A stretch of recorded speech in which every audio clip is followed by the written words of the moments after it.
சுவிசேஷம். இந்த நாளுக்குரிய தேவ வார்த்தை.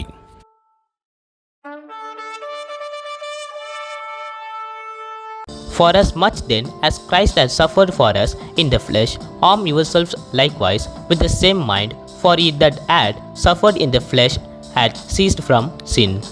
1 Peter 4:1. క్రీస్తు శరీరమందు శ్రమపడెను కనుక మీరును అట్టి మనస్సును ఆయుధముగా ధరించుకొనుడి. 1 పేతురు 4:1. இப்படி இருக்க கிறிஸ்து நமக்காக மாம்சத்திலே பாடுபட்டபடியினால் நீங்களும் அப்படியாப்பட்ட சிந்தையை ஆயுதமாக தரித்துக் கொள்ளுங்கள்.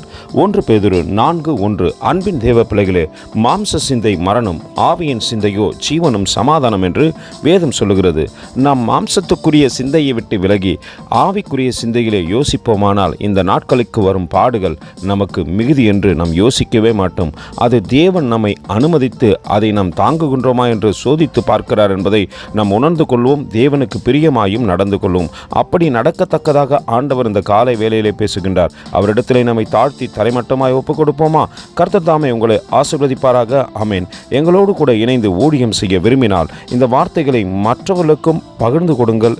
இது ராஜ்யத்தின் சுவிசேஷம். Thank you for watching. God bless you.